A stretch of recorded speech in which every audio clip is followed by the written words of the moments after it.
Tangerang Selatan, kota metropolitan yang tumbuh pesat di tengah kemajuan perkotaan. Namun di balik kilau gemerlapnya terdapat kisah-kisah yang jarang terdengar. Meskipun kota ini menjadi magnet bagi para pendatang yang berharap memperbaiki perekonomian di kota penunjang ibu kota ini. Kesenjangan sosial, kemiskinan nyatanya tetap berada di tengah-tengah masyarakat dan kian meningkat setiap tahunnya. Hal inilah yang dirasakan beberapa masyarakat yang kami wawancarai. Bapak siapa? Karno. Banyak. Belum. Bapak asli sini apa? Di Jawa. Mas di Jawa. Gambarnya di jalanan. Harapan Bapak. Bapak sini. Orang sini nggak pernah dapat bagian. Ada pendapat. Ini kalau warga tahunya di sini asin. Begini apa adanya Ada bantuan ini yang bedah rumah dapat berapa? Pokoknya material 20 juta. Terus saya ngutang-ngutang sama tetangga, iuran semen minta gitu ya.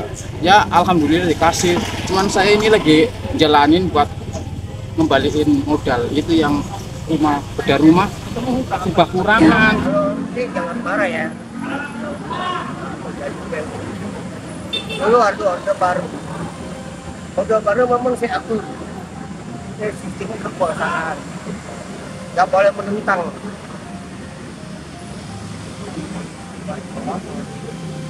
Tapi ekonomi bagus ditekan, kalau sekarang menekan. Hingga saat ini menurut data yang kami dapatkan dari website Badan Pusat Statistik, jumlah penduduk miskin di kota naik sebanyak 36,99 ribu pada Maret 2023. Data itu menjadi bukti bahwa masih adanya kesenjangan sosial di Tangerang Selatan. Dan ini ada kriteria-kriterianya, bisa dilihat di peraturan menteri sosial terkait penanganan laki miskin. Ada 9 kriteria. Namun, kriteria kemiskinan antara daerah pesisir, daerah pedesaan, daerah perkotaan itu tidak sama. Adapun mungkin yang adik-adik melakukan wawancara atau data ini yang memang sampelnya mungkin ada tiga titik sampel populasinya. Kalau ada saya sampel populasi yang diambil, sehingga seakan-akan tidak merata. Dilihat juga identitas dia asalnya dari mana. Karena pemulung-pemulung kami yang ada di Tangerang Selatan mayoritas bukan Tangerang Selatan. Bagaimana mensiasati mereka yang secara tidak mendapatkan karena bekerja dan divisi saya, pemulung ini terutama mereka adalah prioritas, tapi dilihat kami eksperimentasi di kabupaten setempat. Kalau orang Tangsel artinya bukan memilah ini Tangsel ini bukan tidak. Karena kewajiban daerah disesuaikan Undang-Undang Nomor 23 Tahun 2014 tentang pemerintahan daerah utamakan prioritas dan masyarakat setempat dengan melihat beberapa kriteria yang harus dibantu. Apakah kantong miskin sebagai bagian kemiskinan? Jelas. Kenapa dia mengemis? Tapi ada yang menjadi pengemis sebagai profesi. Di sininya kayak orang biasa, karena masih kampungnya ternyata sawahnya wah, maka diperlukanlah adalah cek and recheck. Kalau memang dia itu bukan warga kita langsung koordinasi ke wilayah kabupaten setempat untuk mencoba mengecek semua. Oke, kata dia nggak bisa dibantu di Pak Profesi. Tetapi kalau di daerah kami sendiri, contoh yang Pondok Rayu, kami akan koordinasi dengan kelurahan.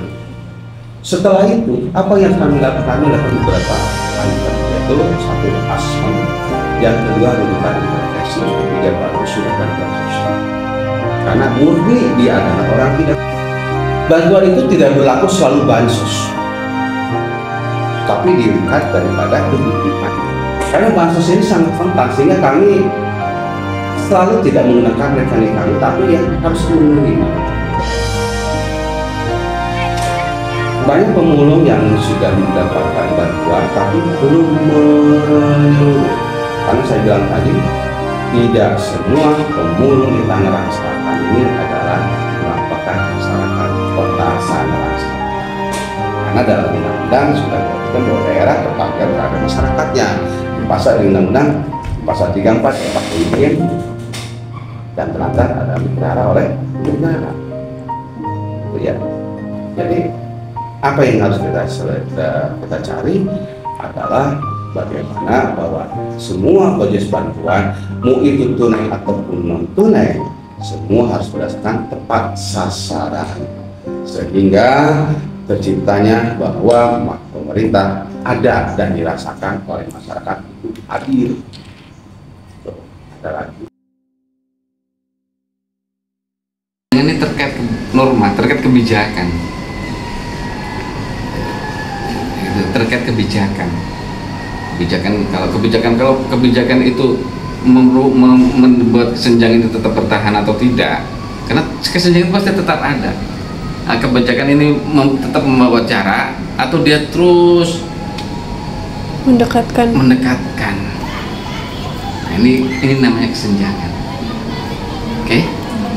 Itu bukan di merekanya, tapi bagaimana pengorganisasian bantuannya. Harus dibedakan dua program pemerintah. Cara kita memahami program pemerintah. Ada program langsung dan ada program tidak langsung. Program langsung adalah model-model bantuan yang diberikan pemerintah seperti pemberian sembako murah, BLT, beasiswa, rumah sakit gratis, dan sebagainya. Nah, masalahnya adalah mereka yang langsung menerima bantuan seperti itu jumlahnya dibatasi dan mereka memiliki kriteria-kriteria tertentu untuk mendapatkan bantuan tersebut. Yang kedua, sebetulnya yang paling besar itu adalah bantuan tidak langsung. Inilah yang disebut sebagai program kebijakan pemerintah. Misalnya, pemerintah menyiapkan lapangan pekerjaan, kemudian masyarakat mengambil kesempatan itu dan kemudian mendapatkan pekerjaan. Dari pekerjaannya bisa mendapatkan gaji. Dari gaji itulah dia bisa membiayai rumah tangganya, membiayai anak-anak sekolahnya. Pemerintah seharusnya bergerak dan lebih banyak di program bantuan tidak langsung. Tertentu ada orang-orang yang punya mental seperti itu. Ada satu teori dalam psikologi sosial ya, terutama yang namanya teori dominasi sosial. Jadi teori ini menyatakan bahwa jika sudah terjadi kesenjangan, yang unik dari apa yang bisa kita lihat di masyarakat yang bawah itu menikmati ketidakberdayaannya, dan sebaliknya yang di atas menikmati prioritas dia sebagai kelompok di atas. Jadi sama-sama menikmati. Pertanyaannya kenapa? Ini saya kira kalau menurut pandangan ini sangat dipengaruhi oleh sosialis ya, mungkin juga komunis ya, sosialis komunis. Ada, tapi saya kira itu kasuistik. Dan riset yang berkaitan dengan ini itu banyak tidak terbukti. Jadi kalau menurut saya justru sebenarnya masyarakat, apalagi yang sekarang ini masyarakat itu sadar bahwa ada ketidakadilan sosial yang terjadi di tengah-tengah masyarakat, tetapi mereka nggak berdaya. Kenapa? Karena ketidakadilan itu terjadi secara struktural. Ya, kalau ada pemerintah yang bisa merakyat lah, istilahnya bisa rakyat yang kecil yang diperhatikan, jangan memperhatikan yang tinggi-tinggi aja. Perbedaan itu aja. Tangerang Selatan, kota ini masih punya banyak misi untuk diselesaikan. Kesenjangan sosial bukanlah masalah baru, keadilan sosial harus didapatkan.